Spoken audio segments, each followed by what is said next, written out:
cheating ex of 7 years that slept with my friends, and the journey to recovery. My relationship was my first, and I was the first woman she'd ever dated. We met when we were 18 years old. We had difficulties with her flirting with males throughout the relationship, and I would have to approach her to beg her to stop because it made me uncomfortable, but I trusted her completely. Every now and again, she'd beg to start the relationship, and since I was worried about not being enough for her, I'd acquiesce and let her sleep with guys.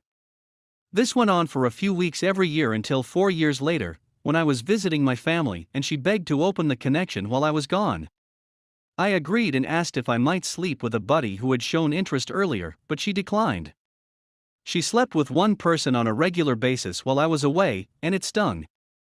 When I finally urged her to end the relationship and stop sleeping with him, she said, "Don't you want me to be happy?" and didn't stop. I told her that this seemed like cheating, and that we could end up breaking up over it. She would rather continue sleeping with him than be with me. Throughout the relationship, I was aware that I had not been flawless, my mental health had deteriorated, and I had developed a horrible habit of missing class and sleeping in. I never shouted at her, struck her, or did anything of the such, despite the fact that I was clinging and needy due to my anxiety and PTSD. But I did provide emotional support and care for her needs, and I've always been excellent at growing and apologizing if I irritated her. We were great friends, and I'm a romantic. I was often flirting with her and outspoken about my feelings for her. I handled our first split horribly. I experienced a mental breakdown and had to stay with friends, start seeing a therapist again, and devote myself to work. To be honest, I wasn't very kind to her at the time. She still wanted to be friends, and I would use any chance to debate the morality of her acts with her. She'd constantly shut down and shout at me, all while dating the person she'd cheated on me with. That relationship eventually exploded because she became too serious about him too early. He became enraged because she flirted with his friends, and it became physically violent. She broke up with him and went back to me for help. I was yearning for her affection at the time, and we reconciled and reconnected. I went to counseling to focus especially on the trust difficulties I developed around her, and it was a conscious effort that I fought with every day. I swore to never treat her badly again and to be a forgiving person.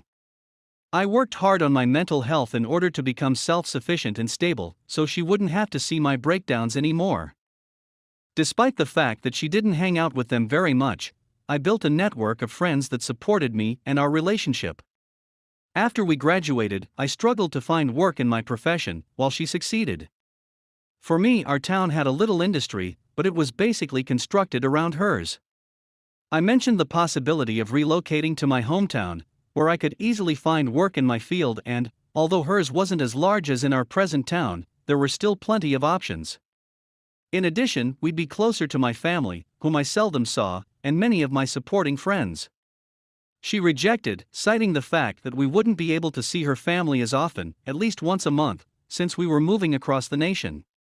I valued our relationship, and we remained put. I eventually found a job working from home, but the pay was pitiful, and she became the breadwinner. While handling my student loan burden, I utilized the money I earned to give her presents and flowers when I could.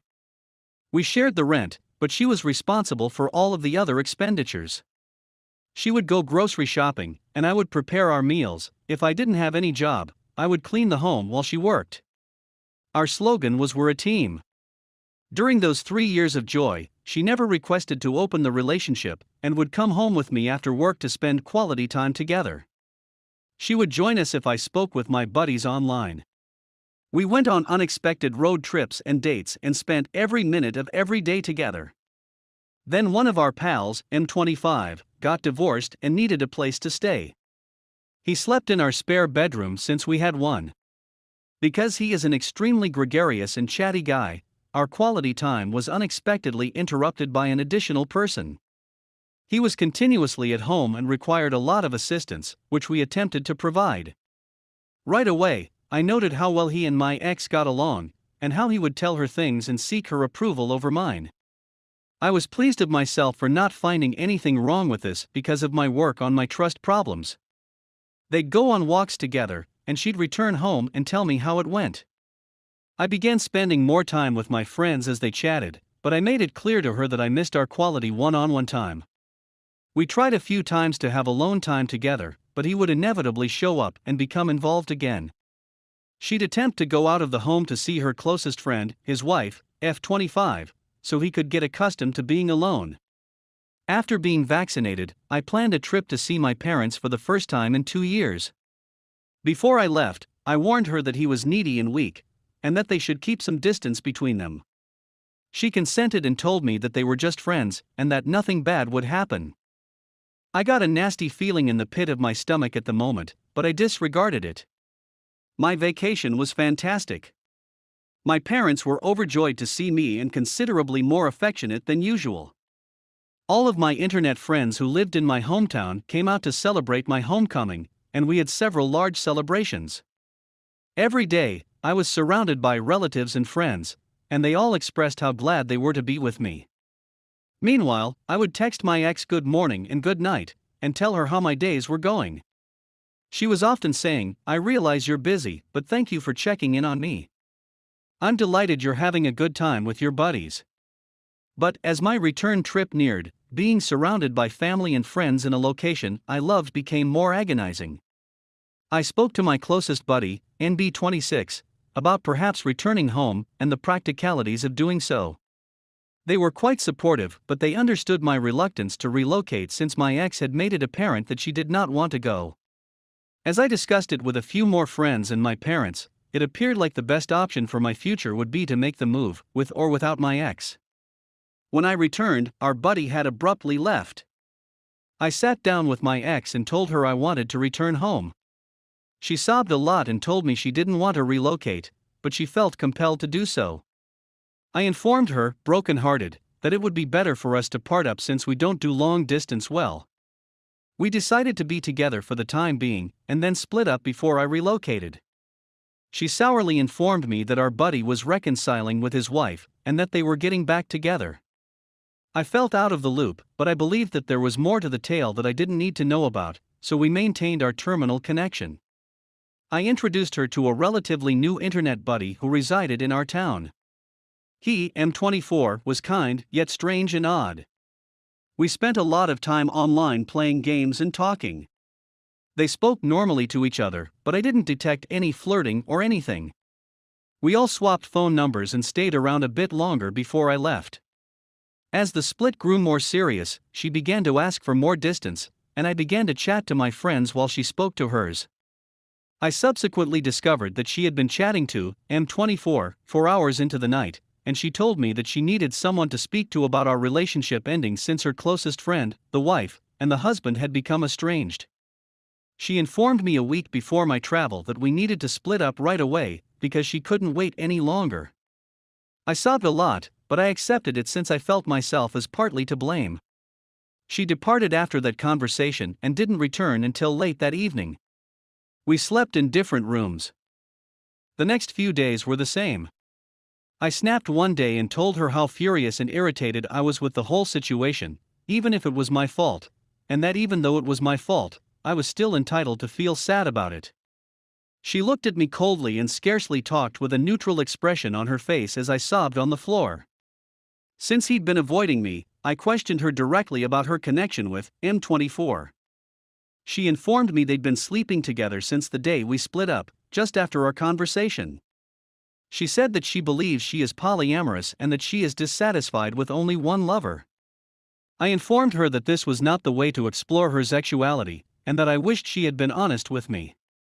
Defeated, I went to my room and sobbed for hours on the phone with my closest friend. After that, my ex and I sought to maintain a tenuous relationship for the time being, and she warmed up a little as my flight loomed. I had lunch with the husband and his wife 2 days before my trip to say my goodbyes.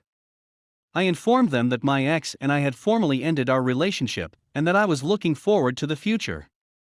They were both overjoyed for my relocation and overjoyed that I would be surrounded by loving relatives and friends, yet they seemed impatient. While her husband looked guilty, her wife eventually dropped the bomb on me. Before we broke up and before I ever contemplated leaving, he and my ex were sleeping together the whole time I was out of town visiting my family. My ex had been telling him the whole time about how I was an absent and indifferent spouse, and how she wanted to investigate polyamory. His wife found out and abandoned all their present troubles to compel him to return to the home because she didn't want me to be harmed anymore. I was stunned, but I had already been beaten by the news of M24. I said my goodbyes and she apologized for the anguish I was feeling. Her spouse silently apologized as well, perhaps realizing how much he had done wrong. They've both severed all relations with my ex. Before leaving home, I contacted my ex, who responded normally and cheerfully, and told her, his wife told me everything. Would you mind if I stayed away from the home tomorrow while I finished packing? She remained silent for a while, then began weeping and said, I was going to tell you. Before I answered, I don't want to speak about it. I packed my things with another buddy to whom I had confided everything. When my ex came to the home the day before my trip to pick up something, I confronted her. I didn't say anything nasty, rude, or hurtful. I simply told her how eager I was for my trip, and that this was the last time we'd see one other. She cried while I attempted to keep my face straight, making excuses after explanations. I didn't answer to any of them and reiterated that I was simply here to say goodbye. She stated she wasn't a horrible person, and that she realized I may never forgive her, and I remained silent. I kept my thoughts on my flight and the future. I eventually left, and that was the last time I saw her. My packing buddy took me to the airport in the morning and wept as she said goodbye, apologizing for how the past few weeks had gone and how thrilled she was for my friends and family to see me again. It's been 2 months since that happened. Every day at home has been full of affection. My parents are encouraging me while I decide out what I want to do with my life, and my friends make an effort to show me how much they care. I'm frequently invited to gatherings, and they call me every day to check on me. I've started going outdoors and driving myself for the first time in a long time, and I feel much more alive than I did in my ex's town. There are a few ladies that are interested in me, but I've made it obvious that I'm not ready to date just yet. My ex and M24 were both thrown out of my online group, and one of them told him off for hurting me. Everyone, including me, has them both blocked. I just discovered via the wife's social media that my ex has been formally dating M24. The wife is repulsed by everything, and they are no longer best friends. A handful of my friends have informed me that he has a history of being predatory and disgusting to women, and that he has always made them feel uneasy around him. I still worry about my ex, but I have to tell myself that she is no longer my concern. However, I am disappointed in her efforts to explore her sexuality in this manner. I have a lot of bisexual and polyamorous friends who tell me she did everything the worst and most destructive manner conceivable. I have nothing against bi and poly folks, and I'm sorry that my ex has tarnished their reputation. My pals have amazing, honest relationships, and are lovely individuals. Every day, I meditate, exercise, and socialize, and I'm shocked at how quickly I can make new acquaintances. After leaving my ex, a lot of difficulties that I felt were inherent in me appear to have vanished. I'm not needy, insecure, or clinging. I know my limits and attachments, as well as what I want in a relationship. Of course, every day is still a battle, but I'm pleased of how far I've come.